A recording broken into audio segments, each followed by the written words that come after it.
আমরা নজরদারির আওতায় আছি বাংলাদেশের সার্ভেইলেন্স প্রযুক্তির উত্থান। আসসালামু আলাইকুম, আমি শরীফুল পাভেল, সম্পাদকীয় দৃষ্টির আজকের বিশেষ প্রতিবেদনে আপনাকে স্বাগতম।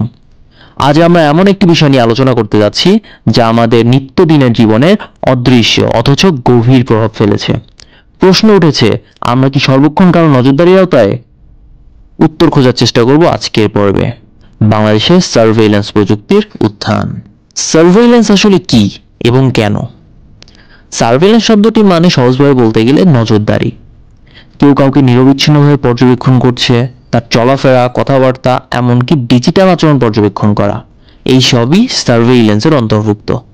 তিন ধরনের সার্ভেইলেন্স সবচেয়ে পরিচিত: ভিজুয়াল সার্ভেইলেন্স, ডিজিটাল সার্ভেইলেন্স আর বায়োমেট্রিক সার্ভেইলেন্স।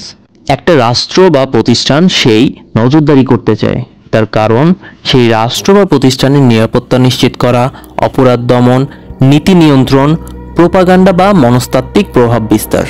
বাংলাদেশে সার্ভেইলেন্স প্রযুক্তি ব্যবহার গত এক দশকে দ্রুত বৃদ্ধি পেয়েছে। বিশেষ করে 2018 সালে ডিজিটাল নিরাপত্তা আইন পাস হওয়ার পর থেকে এই প্রবণতা নতুন মাত্রা পায়। ঢাকার রাস্তায় বসানো হয়েছে হাজার হাজার সিসিটিভি ক্যামেরা। বিভিন্ন মোবাইল অপারেটর এবং ইন্টারনেট সার্ভিস প্রোভাইডারদের কাছ থেকে ডেটা সংগ্রহ করা হচ্ছে। জাতীয় পরিচয়পত্র, পাসপোর্ট ও জন্ম নিবন্ধনের ডেটা একটি কেন্দ্রীয় সার্ভারে সংরক্ষিত হচ্ছে। একাধিক নিরাপত্তা সংস্থা বর্তমানে সার্ভেইলেন্স প্রযুক্তি ব্যবহার করে, এই যেমন পুলিশের সিটিটিসি ইউনিট, র্যাবের cyber monitoring team, digital security agency ইত্যাদি। এখানে একটা প্রশ্ন জাগে, এই নজরদারির ফলাফল কি? আমরা কি আমাদের গোপনীয়তা হারাচ্ছি? প্রতিটি মোবাইল ফোন, ফেসবুক পোস্ট, এমনকি আপনার গুগল সার্চ, সব কিছু ট্র্যাক করা সম্ভব। উদাহরণ হিসেবে বলা যায় ফেস রিকগনিশন প্রযুক্তি। বাংলাদেশের কিছু বড় শহরে এটি পরীক্ষামূলকভাবে চালু হয়েছে। ফলে রাস্তায় চলা মানুষদের মুখ স্বয়ংক্রিয়ভাবে স্ক্যান করা হচ্ছে এবং ডেটা সিস্টেমে সংরক্ষিত হচ্ছে। আরেকটি বড় উদ্বেগ, ডেটা ব্রিচ বা হ্যাকিং। বাংলাদেশে বহুবার জাতীয় ডেটা অনলাইন ফাঁস হয়েছে, এতে নাগরিকদের গোপনীয়তা বিপন্ন হয়েছে। বিশ্বজুড়ে নজরদারি প্রযুক্তির ব্যবহার এখন স্বাভাবিক ব্যাপার। চীনে সোশ্যাল ক্রেডিট সিস্টেম ব্যবহার করে নাগরিকদের প্রতিটি কাজ পর্যবেক্ষণ করা হচ্ছে। যুক্তরাষ্ট্রের NSA বিশ্বের বৃহত্তম নজরদারি সংস্থা। ভারতে আধার কার্ড এবং সিম লিঙ্ক করে একটি জাতীয় নজরদারি কাঠামো তৈরি হয়েছে। বাংলাদেশ এখনও সেই স্তরে পৌঁছায়নি, তবে আমরা যে পথে চলছি তাতে ভবিষ্যতে একটি পূর্ণাঙ্গ সার্ভেইলেন্স রাষ্ট্র হওয়ার সম্ভাবনা তৈরি হচ্ছে।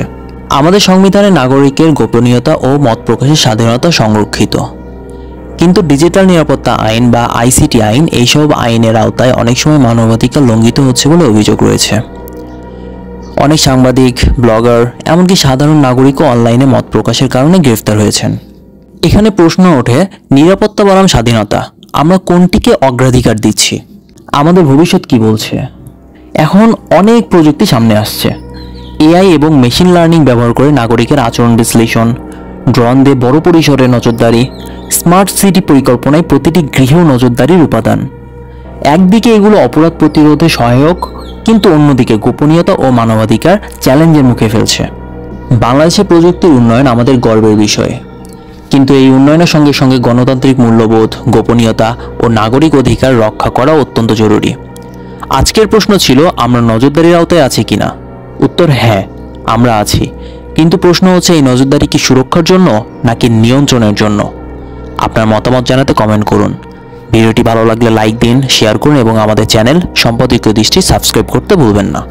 আবার দেখা হবে পরবর্তী পর্বে নতুন কোনো বিষয় নিয়ে। আপনাদের সচেতনতা ও প্রশ্নই ভবিষ্যৎ তৈরি করে। পরবর্তী পর্বে আমরা ফিরে আসবো আরেকটি বিশ্লেষণ নিয়ে। আমি শরীফুল পাভেল বিদায় নিচ্ছি। ভালো থাকুন, সচেতন থাকুন। আল্লাহ হাফেজ।